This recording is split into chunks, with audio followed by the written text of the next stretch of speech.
I've been making new T-Rek records, and I've been making other club records that don't sound like T-Rek, so I'm trying to decide whether they're going to be something else or T-Rek records, and then a whole bunch of non-dance music as well, playing my guitar and stuff.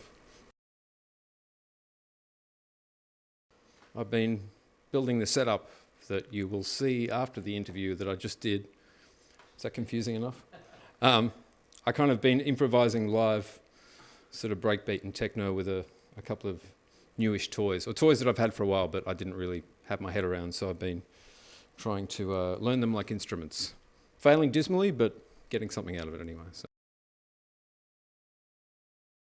Probably the most positive thing is just being very creative and productive, and then the same negatives that everyone else has. So I was sort of okay for a couple of months. I wasn't missing the human contact, and then I think those of us that didn't freak out when it all hit, it kind of hit us all about 8 weeks later. We all went, yeah, we're fine. And me and a lot of people I know about 8 weeks in went, whoa. I just want to hang out with people. Where? Red? Oh, yeah.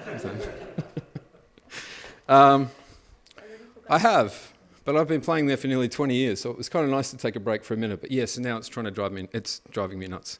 And Revolver's a big part of how I finish my records that I make, because I take them in every week and play them as I'm working on them. And I don't have that anymore, so I have to take the word of my fellow Revolver DJs and other producers as to whether they sound okay and finish them, and hope to hell they're not terrible when we all go back.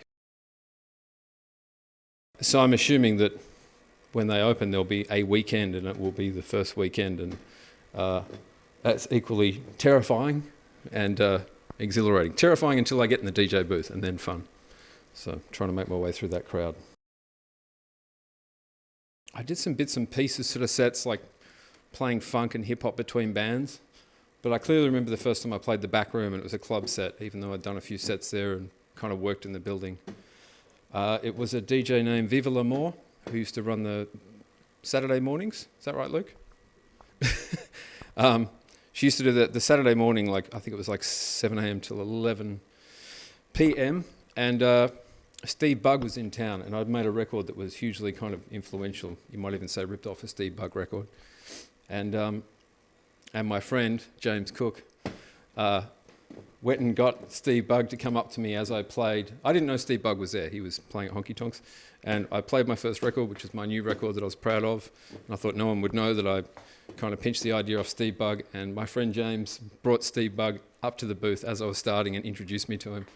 So, yeah, that was the start of my Revolver club sets. Busted. Still ripping off other people's records. Did he get back to you? Did he get back to me? Did he get back to you for ripping off his track?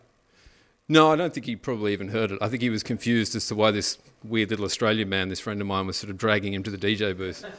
So, hi, Cookie. I became a resident there partly through Boogs, and I think largely through DJ Ransom. He's kind of the godfather of all of us. Like pretty much if you have a gig at Revolver, you got it through DJ Ransom, or you got it through someone that got theirs through DJ Ransom. I was doing the odd sort of back-to-back with Boogs on a Sunday morning, and my set was in... and then I did guest spots on the Sunday afternoon, early evening. Boogs used to book that spot, and he put me on every month or two, and then they had someone else in there for a couple of months as a permanent sort of thing, and that didn't work out, and I got the call in 2004, 16 years ago. No, I really don't. I don't have a standout one.